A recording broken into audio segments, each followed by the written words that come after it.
few weeks ago, you joined us where we started trialling STEK Force Shield coloured PPF on a Porsche Cayenne roof. This week, we're back. We're going much bigger. We're going much further. We're doing a full wrap on this Defender. And this isn't just any Defender. Some say it belongs to the most handsome man in Essex and the most amazing client, which also happens to be me. So the guys are now just starting to get into it. We've got the first few panels on, and one thing the team have picked up is just how easy this vinyl is to install.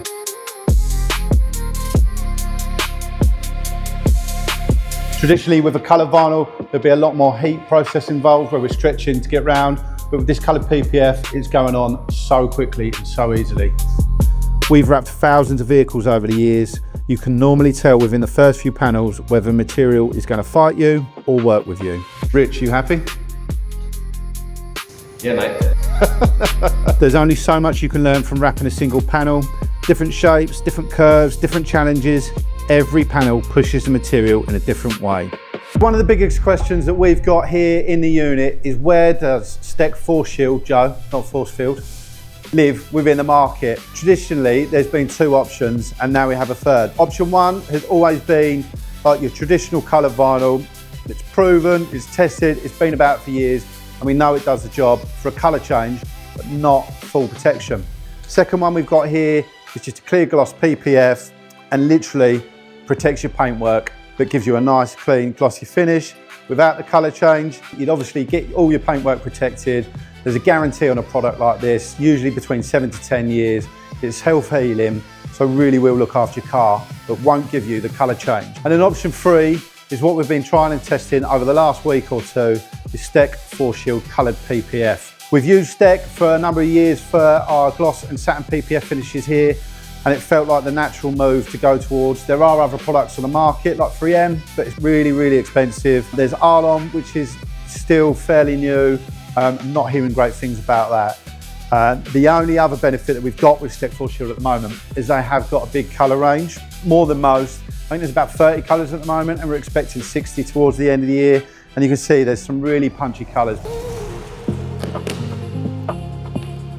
Producing coloured PPF is far more difficult than producing coloured vinyl. You're combining two products into the one, whilst trying to keep the benefits of both. It's a much more demanding manufacturing process, and that's one of the reasons there are still a few established brands in this space.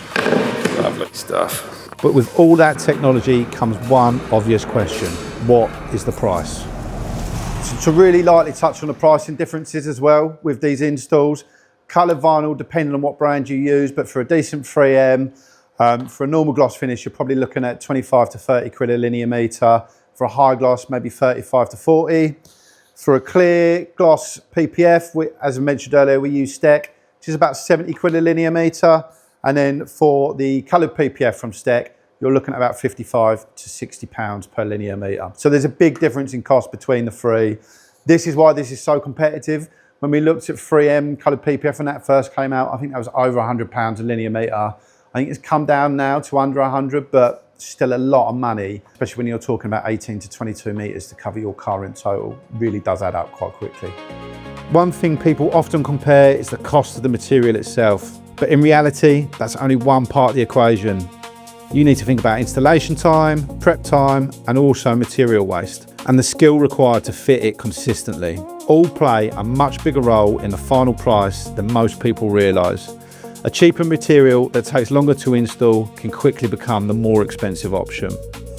On the flip side, a premium material that's predictable and efficient to work with can help offset some of that additional labour cost. It's one of the reasons we don't judge a product purely by the price on a roll.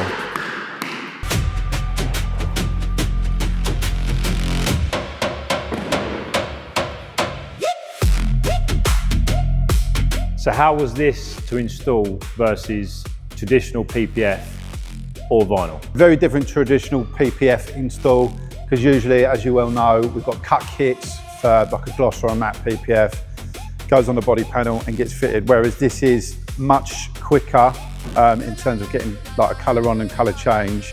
Super tacky, doesn't really take that long to install. Not that I've got any skill and have done any of this myself, but I've been told by Rich and Lewis. But it's a thicker material, so it's not as forgiving for that reason. Because you can't heat the product, you aren't able to work it into all those seams and all those recesses and all the little crevices within the vehicle. So this works really well because it's a dark PPF colour on a dark vehicle, but if you were to go the other way, a light coloured vehicle with a dark coloured PPF like this, it'd be a lot harder to hide all of the shut marks and the panels.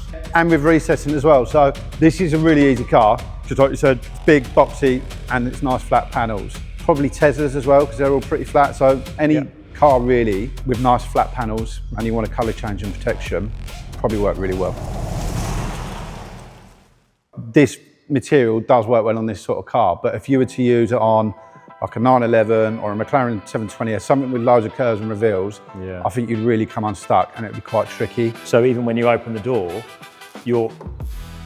again, this car's easy because it's so flat and boxy, but again, like Andy said, if you've got a small Porsche or a McLaren, anything small and sporty, all the shut lines and all the recesses are much harder to mould this product around because you can't heat it up. There's a lot to learn. Hopefully over the next couple of months we'll be able to start seeing and understanding how it's going to perform a little bit more. Because you're exactly right, usually in those sorts of places you'd post heat it and that would get the adhesion that you'd need for it, whereas with this you're not supposed to heat it. And the other trickier thing on a smaller, more detailed vehicle is because of the hydrophobic coating on the vinyl, you can't layer them. So when you've maybe got a complicated bumper or it could be a rear wing or something that you traditionally would join a vinyl, you can't do that with this product. What people are doing though, when you look across YouTube and Instagram and some of the clips that are coming up, what some fitters tend to be doing is heating the PPF with a blowtorch, trying to remove that coating and then applying over the top. But again, there's still loads of unknowns and we're not going to know how that comes. We've done some experimenting on this, but to give it the opportunity so then we can say in confidence that it's working or not working, but we'll see. You would have seen on the channel last week that we tried the PPF product out on a Porsche, but that was only a part wrap. We really wanted to put the product through its paces and do a full wrap, and then Andy's going to come back in a couple of weeks and tell us how it performs. Yes, I will. Andy, if they want to see your update in 2 weeks, what do the viewers need to do? You definitely need to click the like button and then click subscribe to make sure you stay up to date with all our amazing content that's coming up.